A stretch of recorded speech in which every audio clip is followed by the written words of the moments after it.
Rishi Sunak has today rode back on a series of net zero pledges. This significant policy shift comes hot on the heels of Prince William's solo visit to New York, where he warned UN officials of the dangers of climate change, a cause which both he and his father, King Charles, have been pushing publicly for years. As the Queen celebrates her Platinum Jubilee, the pressing need to protect and restore our planet has never been more urgent. The COVID-19 pandemic has shown us just how devastating a global cross-border threat can be. Climate change and biodiversity loss are no different. In fact, they pose an even greater existential threat, to the extent that we have to put ourselves on what might be called a warlike footing. Angela, welcome back to the studio. Is the PM risking a clash with the climate-conscious monarch?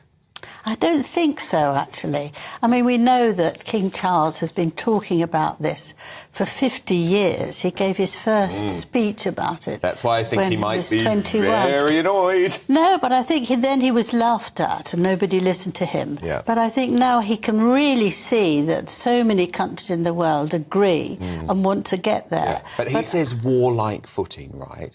And what Sunak has done today, and you know I fully support what Sunak has done today, but I think Charles will be saying, well, if we're wanting to go on a warlike footing, what on earth are you doing rowing back on a whole load of the proposals? But if you're in war, you have to wait for the right moment to actually move forward. Yes, otherwise, indeed. things won't work. And I think he's the sort of man who is very compassionate towards the people in this country and in the Commonwealth, and that he doesn't want people to be freezing cold. He doesn't want them to lose money.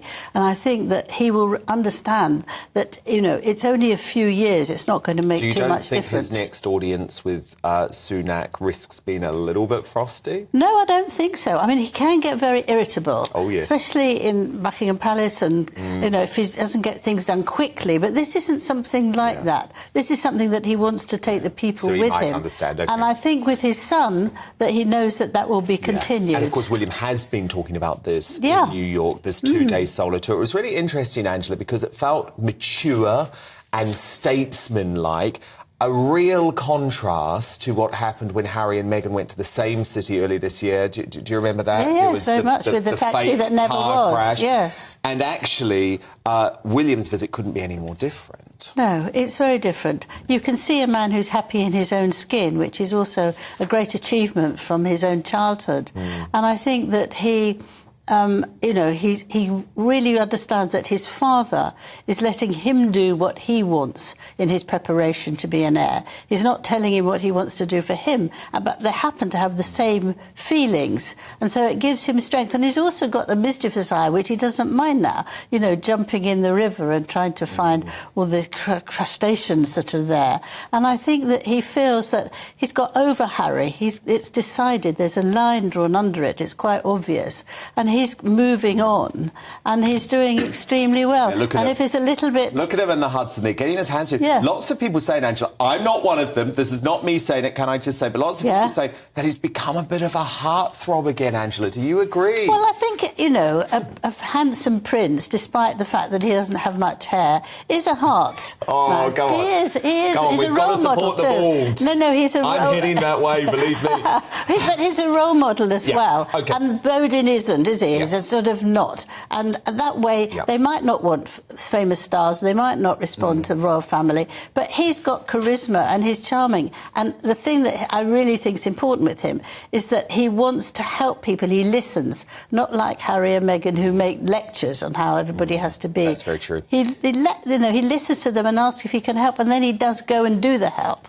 So that's why. Breaking tonight, though, big state dinner for King Charles and Queen Camilla this evening in France, alongside Macron and his wife. A whole load of celebrities have turned up, Angela. Arsene Wenger, Mick Jagger, Hugh Grant. What on earth is Hugh Grant doing? I think what on earth is Mick Jagger doing there? So this was earlier in the day, and he seems to have had a really good reception. All pink, you see. That's all the thing for women at the moment.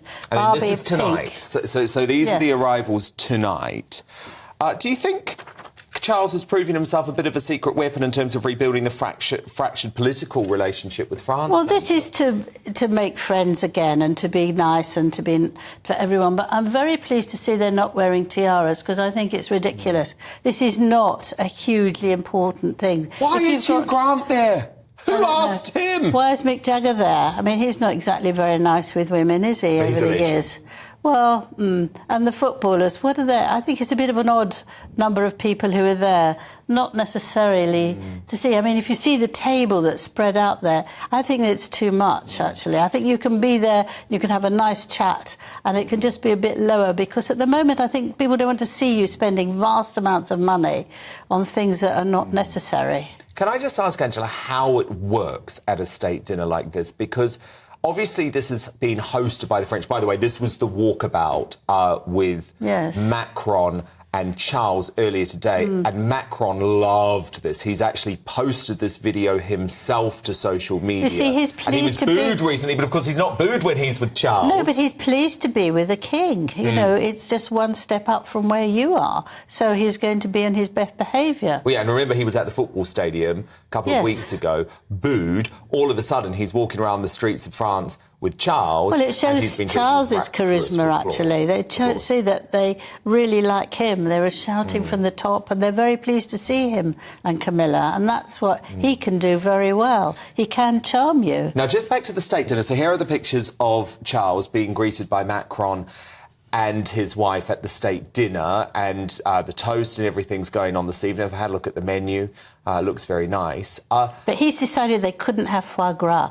He insisted on that. Yeah. Yes. And so that's what I was going to ask about. So does he make the decisions, for example, about the food and the guest list? Yes, he did this time. He wanted to make sure that it was something that he could agree with. The foie gras, a lot of people don't want to eat that because it's given to small ducks and it makes their lungs all... But it tastes so good. I've never tried it. Oh, it tastes so good.